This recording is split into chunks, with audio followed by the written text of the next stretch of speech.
Thank you so much for being here on our Coffee with Bāeo. So we wanted to introduce Jill Spivack. She is the co-founder of Sleepy Planet and the co-author of this amazing book that, if you guys don't know about it, it's called The Sleep Easy Solution, and it's been around for a really long time, right? 12 years now. Wow. Yeah. I was going to say, because I remember, I used to go to the mom groups at the pump station, and this was, one of the very first things that they would tell me about is about your book. Yeah, so. Yeah. I used to teach there as well. Oh, you did? Yeah. Okay. Yeah. So we're so excited to have you. I'm excited to have you because I do baby group with you right now for my second, and the amount of knowledge that you have when it comes to sleep and behavior and everything is really amazing, and it's been such a support system for me. So I'm gonna start crying. I was just gonna say, are you gonna start crying? But it's so important to have that as a mom, and not just you're a first time mom, but a second time mom and a third time mom, because it comes with its different challenges every time we have a kid. There's I thought I knew what I was doing, but now my first one is jealous. And For sure. And I think your group, it's been really a beautiful thing to watch your group become its own little village of moms that are together, and you really have each other's backs. And we've been talking about some really deep things, and which I love. I love that. And we have to actually have you back and really explore all the all other that, topics, but we're going to concentrate on sleep because I think sleep is really important for people, and I know a lot of first-time moms, second-time mom here, are also struggling with it, but just sort of, if you could walk us through some of the basic steps of how to get your child to sleep, and sort of your advice, maybe if you want to do 0 to 6, or for maybe first-time moms out there, or it works for everyone, not just first-time. Babies 0 to 6. Babies 0 to 6 months or 6 years, or how do you want to break it down? Because I know it gets a little. At the core of the sleep stuff is really we believe these sleep stealers, or the reason that people have problems with sleep really comes down to 6 main things. Right.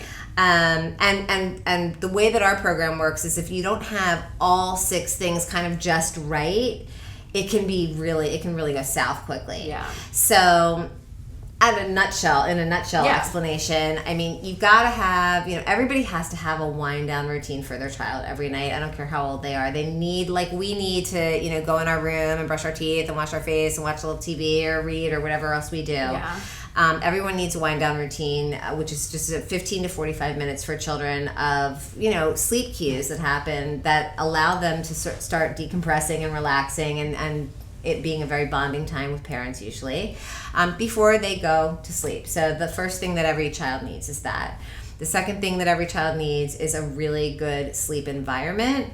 And a lot of people sort of don't realize that incoming light or noise or too much stimulation in a crib or a bed, too many toys being around, stuff like that, is really counterproductive for children to go to sleep at night. It's kind of like us having our laptop at the end of our bed and being wait, I just want to check that one more time. And we go to in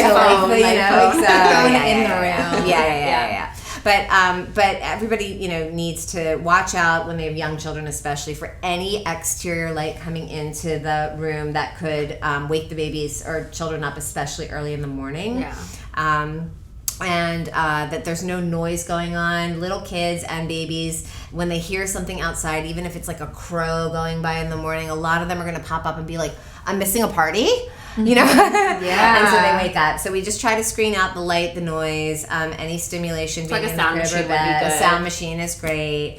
Sarah's really into sound machines. I literally slept with her one night, and the sound machine literally kept me up because it was so loud. Without a kid or with a kid? No, without a kid. She needs it. I'm both. It's for me. I need it. I need the noise to go to sleep. When it's quiet, I hear everything, every creak in the house, every water pipe. I'm like, what's that? But you guys, this was really intense. It was like a fan. It was like, brrr. I was like, oh my god. I'm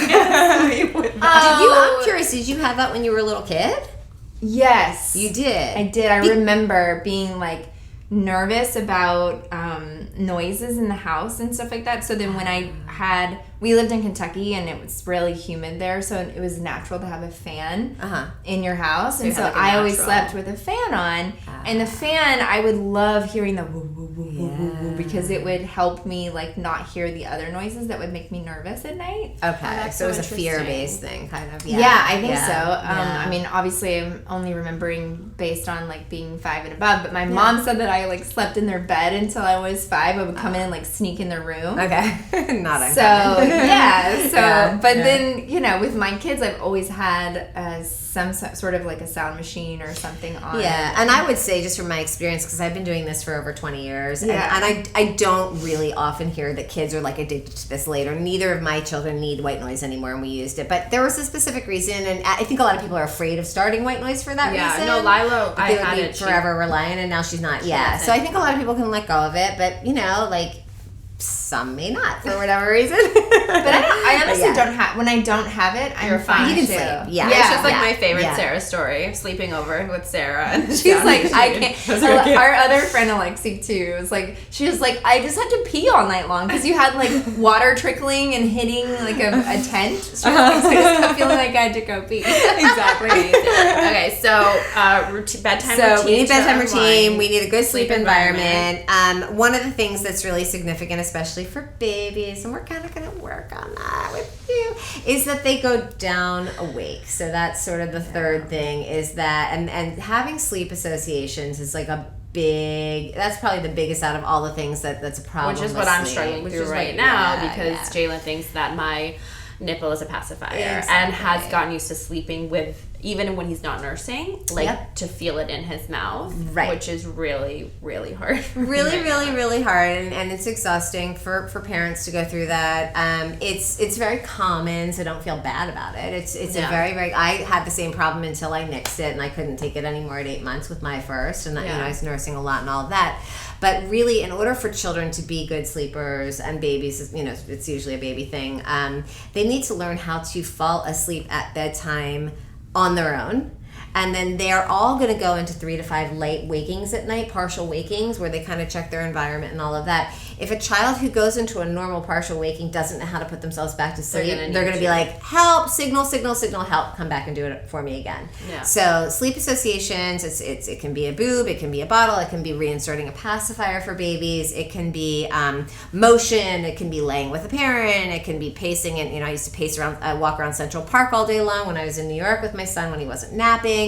But really, sleep is a learned skill, and children need to learn that at some point in order to be good sleepers. Right. So that's a biggie. Yeah. The fourth thing is eating beyond a time at night when they need to anymore. And again, so that's kind of happening right now. It's not to say it's, you know, going to ruin him for life or anything like that, but a lot of parents get tired of doing what you're doing right now. A lot of parents are just like, I can't keep waking up at night and putting my boob in and all that kind of stuff. Yeah. So most children, by the time they are, for children that are on formula at 4 months and 14 pounds, they can sleep through the night and be weaned off of all milk that they happen to be still consuming at night. Right. So we have a whole program of how to do that in our book. And for breastfeeding babies, there's variability in terms of mom's milk supply, and we have to watch weight and stuff like that. But usually by 6 months and about 15 pounds, we can wean all breastfed babies off of all milk at night, so they're sleeping 11 to 12 hours at night. Wait, how nonstop. Old and how much weight? What? So our goal, this is going to be my next point, but in terms of scheduling, the goal for young children is really 11 to 12 hours at night, all the way through the 3s and a little bit beyond, okay? I love 11 to 12 hours of uninterrupted sleep at night, right? So if they are constantly waking up at night to eat, they're not getting deeper restorative sleep, and they're not sleeping through the night, right? So we can take them and wean them when they're, let's say you're nursing, let's say your milk supply is really strong, your baby's 15 pounds. Usually we'll have parents these days wait until the baby starts some solids around 6 months. If they start solids at 5 months, we could call it 5 months, right? But we can start to get rid of all the night feeds as long as your milk supply is okay, and transfer all that milk consumption to the day and have them just sleep through the night. For your third baby. Easy peasy. Okay. No, I love this. I'm like, I really want to do this. And my husband will be so happy about this. But I want to. Nice. But she has, Esme's almost 3. Esme will be 3 in August. And she just finished, And I just recently night weaned her wow. earlier. I feel like a few months ago. Well, let me tell you something. If you've got a child, I mean, when we have children that are still nursing, like it might be the case for you, where you're still nursing through the night and he hits a year old. At that point, we don't even wean. We usually just drop it because they're not going to start. Right. It's not like a little baby who has a little teeny tummy and all of that. We just usually cut it. You know? Oh, really? So, so, yeah. I have to have. Well. Yes, we're going to talk, and then I'm going to report back to the community because my journey's going to, I feel it's so daunting to me right now, and I was just telling Sarah before this. I know. It was like, okay, I was waking up like 2, 3, sometimes 4, whatever, I could deal with that. But right now, we're talking the second he drops my boob and realizes my boob's not in his mouth, he'll wake up and start crying. So for me right now, it seems impossible. Like, how do I... And you know me, I can't stand him crying. And I know I want to speak to that. Out of anything I want to speak to today is the crying stuff, and which correlates with mainly with the point I just made of sleep associations. And like when you take a child and you're putting them down awake suddenly, and they've been used to nursing all the way to sleep. Habit. Let's say it's a major habit, massive habit. They are going to go, what are you talking about? I have no idea how to do this. Right. Get over here and get me the boob, right? And what you're doing is you're starting to do some work on sleep with a child is you're saying, sweetheart, I know this is going to be a little frustrating. I know this is hard and confusing no matter how old the child is, right? But mommy can't keep doing this for you or else you're never going to learn. So what happens is they get frustrated at first. And frustration for babies equals crying, right? The crying, and this is the part that we have to tease apart for you, the crying is not sadness. The crying is, I'm like, pissed at you. I don't know how to do this. I'm frustrated. And you know this because you have Lila. There are going to be many times where they're starting to try to learn how to tie a shoe or ride a bike or do a hard puzzle. True. Where you're not going to jump in there and go, let me just do this for you because I can't stand you being frustrated. You're going to have to rein yourself in, which was never easy for me either. I understand, okay? But you're going to have to rein yourself in and you're going to have to say, you're developmentally prepared to do this right now. I believe in you. You can do it. And you're going to have to keep yourself out of fixing it, right? So at its core, sleep training, or whatever you want to call it, we call it sleep learning, is about setting up a proper environment, having a beautiful bedtime routine, putting your children on a wonderful schedule, weaning if necessary at night, any unnecessary milk, and putting it into the day instead. Right. And allowing them some space and some time to learn a new skill that they don't know how to do. And it's going to be frustrating for a few days, and we're going to be right nearby. You know, in your case, I'd probably have you stay in the room. Well, I co-sleep. You know? Well, right. So we'd stay in the bed even in your case. But you would set some very bodysuit, consistent, right? Yeah, the turtleneck bodysuit. I was telling her she has to wear a turtleneck bodysuit when she does this. And we'll get him off of the milk, but he also is going to have to learn how to put himself to sleep. Yeah. And you're going to have faith in your son, who's a rock star, who can do anything he wants. I know him. It's true. That he can do this if you just stay near him, but you don't solve the new endeavor for him. Yeah. You know? I mean, I think the thing that we talk about a lot too is that, you know, it's really not only for your kid to learn this, but also you get to a point as a parent who's like giving all night long and giving all day long in your breastfeeding journey. And at some point, it does mess with you a little bit mentally. You're like, you really never have a moment where you're just on your own. I'm not sleeping. It's one thing, like a baby's not sleeping the amount of time that you're talking about, but mom's not getting more than like maybe like cumulative hours. So you're talking about like, I'm getting an hour here, 2 hours there. You're getting no deep sleep. No. So your body, you're constantly running on, you know, whatever that is, fumes or whatever. So, you know, I think mentally and physically for moms, you have to take care of yourself first. Well, yeah, and yell at her as I say this. We talk a lot in group about long view and short view. Okay. Yeah. So we mostly, as moms with young children, take a very short view on what's necessary at any given time. That's my favorite talk. Right. We'll talk. We'll do another version of this at some point. But what we don't do is understand the long-term ramifications of what we're doing in the short term. And so I like to bring that into the group and really pull that into consciousness, because short term you could be thinking, yeah, I'm just giving my baby everything that he needs and I'll do anything because I love him and I'll do it. And all of a sudden, I mean, I've had clients like just from concrete stuff that have almost burnt their kitchens down, that have almost crashed their cars because they're so exhausted. I've had clients whose relationships have completely fallen apart because the husband's booted out into the guest room, you know, because they're yelling at each other all night. Like, I mean, we got to a point with my first when we were like so irritable with each other, and I was in such a bad mood that I was like, what are we doing? Like, what, for a couple nights of working on sleep and having it done, we're compromising all of this. We're talking about sleep learning or sleep training or whatever. It's usually 3 nights, and we're pretty much past, if you do this properly. Yeah. If you do it properly, you can get through it very quickly. But anyway, my point is that I think we take a short view and we react to the situation, and we get scared and we project all over the place. Oh my God, I'm going to completely ruin my child if I back off a little bit, even if I stay close. When the reality is, what is the ramification of ongoing exhaustion for you as a parent? You are going to have less patience. You're going to be less fun. You're going to be really out of it. You're going to hate your spouse if you're with a partner or a spouse or whatever. And those things in the long term have a much greater effect on our children being happy. So you gotta tease this stuff out a little bit. You know? It's true, and I struggle with a lot of guilt for some reason. Like we said, like I want to give him everything, and I want to meet his every need, and if he needs my boob to, like, this is what I'm here for. But when I really slow down and say, well, okay, that's great, but like I have a daughter and I have friends and I have a job and I have a husband and I don't have anything to give because I'm so tired.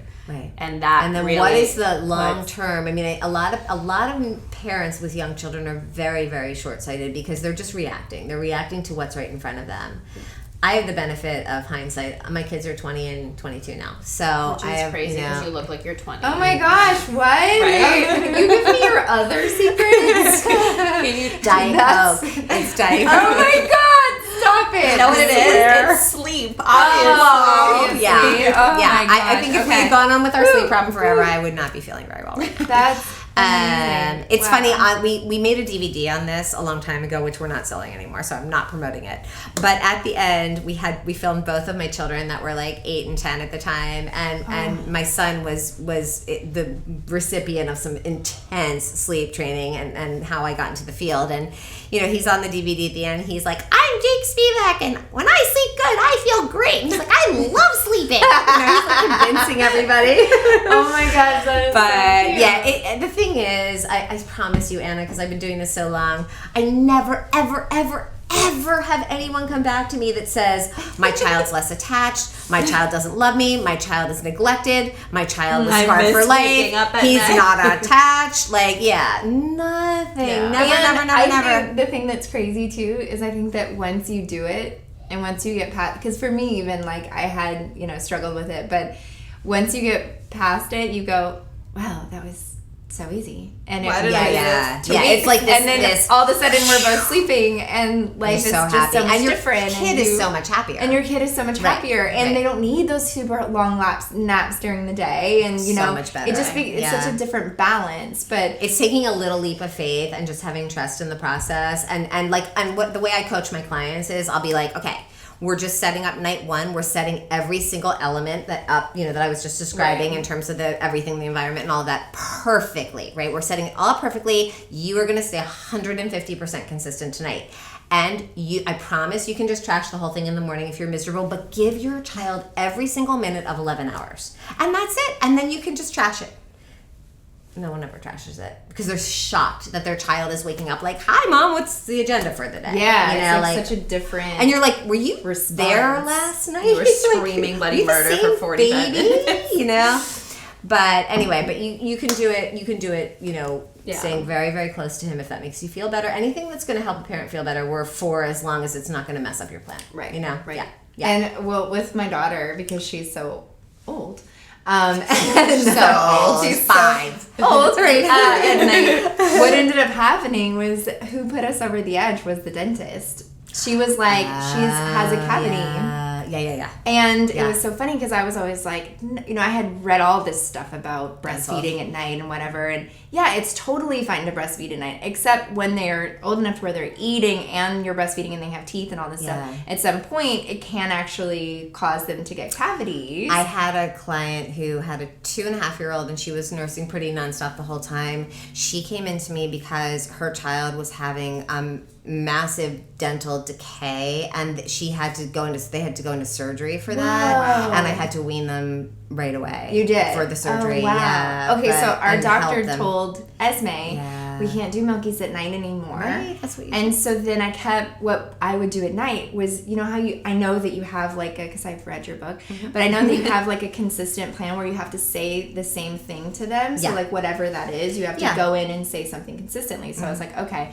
So every night I would be like, well, you remember Dr. Lowen says we can't do milkies at night anymore, but when it's morning time, we'll do milkies again. and then brush your teeth And then she'd be like waking up in the middle, okay, Dr. Lowen says no milkies. And then she'd be like, then she'd go back to sleep. And then, so then I ended up telling Dr. Lowen, I was like, my daughter says her name so much.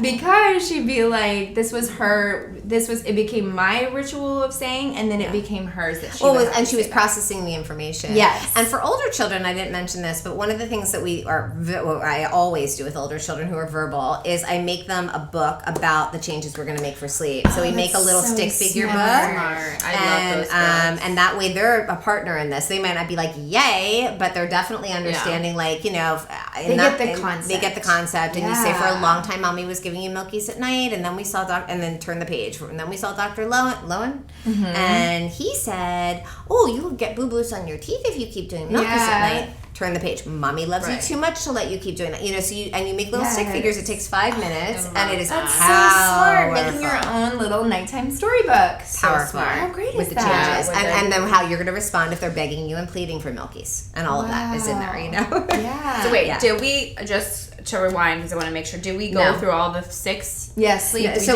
we went through bedtime routine. We went through environment. We went through going down awake, which is associations. We went through night noshing. We went through sleep schedule. I kind of mentioned that pretty much all the kids that are under 5 need 11 to 12 hours or so at night, depending on whether they're napping. And then the only other thing that I was going to mention, this is gigantic, is limit testing for children that are old enough to limit test, which is usually anywhere. It could be 10 months plus. It gets really intense at 18 months. So I should do it now. Yeah, well, right. So that's going to be a factor in yours. It's going to be that. There's going to be the reason people say, "Oh, don't do it too late." You can do sleep training or sleep learning, whatever, whenever you want. But the thing that gets harder is that they get more of a will, and that kicks in around 10 months and gets more and more intense. So the will is going to be the fight's going to be harder, right?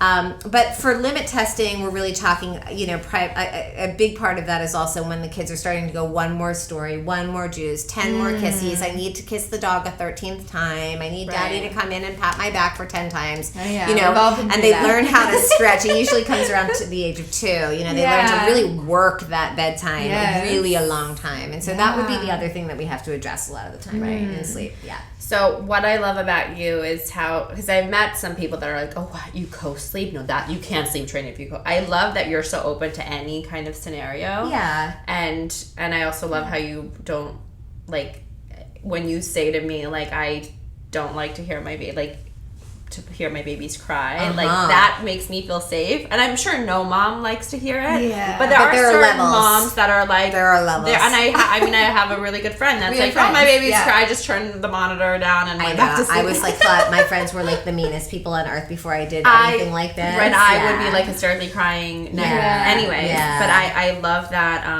that you're just so open to any sort of circumstance. I am, and we definitely have like an agenda and a plan and everything. But here's my goal in life, and I think I've told you this before. When my goal, when I'm a sleep consultant, when I'm wearing that hat, my goal in life is I want to get people through whatever sleep problems they have with the least amount of tears in the fastest amount of time. Those two things are always what I'm keeping my eye on, because some of us parents are super wimps and we can't deal with it. Our kids are okay, that's the truth, but our hearts can't deal with it, right? And so there are a lot of different philosophies on how you get kids to sleep, but I feel like what we do in our book and in this new project that I'll tell you about in a little bit is we put together things in such a way where everything is super tight, completely tight. We give you choices about where you're going to sleep, how close you're going to stay, and stuff like that. But everything has to be rock solid. It's like a science experiment almost, where you've got to have everything, no other variables involved. And when you put that together just right, and you pair that with consistency on the part of the parent, you are going to slam dunk your sleep situation with the least amount of tears, the fastest amount of time to get there. I love that. Yeah. So obviously, for anyone that's having issues, buy the book. But I know that you're working on something. Yeah, I want to hear about it. excited. I heard like rumblings of this. And so what is this? Tell us, because Extremely. You can see my happy face right know, now. that's And this so has made me cool. very, very happy too. But we partnered up a very short time ago, considering what we've now produced. We partnered up with a company called Owlet, Owlet. It's a company, it's a tech company, and they do that sock that they have the sock monitor, with the monitor and the whole thing. Yes, So they're really an innovative company. And they sort of found us through our book, and we partnered up, and we are releasing, as of right now, the Owlet Dream Lab. And what the Owlet Dream Lab is it essentially, to make it simple to understand, it is kind of world-class sleep consulting in the palm of your hand on your phone. Whoa, so basically, that's cool. my dream and my partner Jennifer's dream has always been to have an option for parents who cannot afford expensive services like ours, who want more in-depth, more hand-holding, more personalized approach than a book could ever deliver. Right. And it was always kind of a dream of ours, and like the moon and the stars aligned, and Alec came to us, and we've created a digital sleep consultant that is completely personalized, that parents can be taken through an assessment like we would do in our office, but it costs honestly it costs $1,000 to see us. It's really expensive, right? This is a lot less expensive. You can put in all of your information. It guides you through a proper assessment. It spits back out at you your personalized plan depending on the age of your baby and every single aspect of what's going on. Wow. We program this whole thing. It has support videos from Jen and I all along the way where we give you pep talks, and we show you how to do certain things visually. my gosh, this is gonna change people's lives. That's amazing. That's That is incredible. so cool. I cannot imagine like what that would have been like for me when I was trying to sleep train Wyatt, and I did not reach out to anybody, and I Right. was like, reading books and Trying just to trying to figure it like, out. I was Yeah. like, I took pieces from this and this and this, and I Yeah. was just trying to like navigate it. But if I had an app, like, It's an app, and it's also like, it's covering what I was just saying in terms of the absoluteness of everything you need to know. So there's nothing left to the imagination when we're really specific on the Dream Lab about that. Like, we're not going to leave anything to your imagination, because if we do, your baby's going to cry longer, and it'll take you a lot longer to get through this, and you'll give up.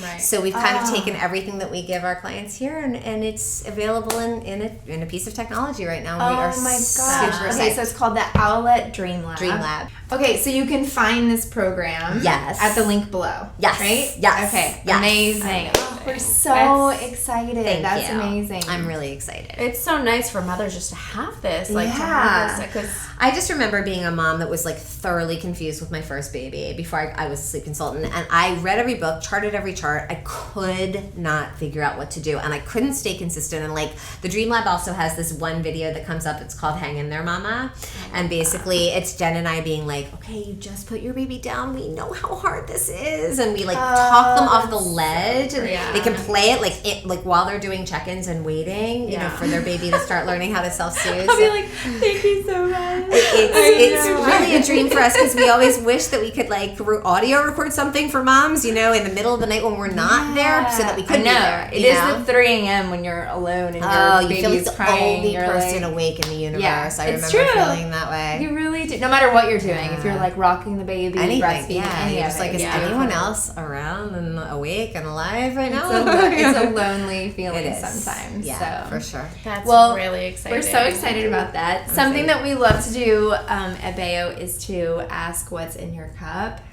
what's in your cup. So what's in your cup today? Okay, well, it would normally be Diet Coke. That is hilarious. I've come out with it. I've come out of the closet about that, and I'm really proud of myself because I used to hide it. It used to be this hidden thing, and now I'm like, it's okay that I have a vice. But actually, what's in my cup right now, because I've had a Diet Coke on my way over, is water. Because I'm really trying to drink a lot more water. Well, so, good. You're hydrating. I'm trying. So coffee with Bāeo today is water with Bāeo. Oh, And it reminds you to hydrate not only your body, but also your soul and your sleep.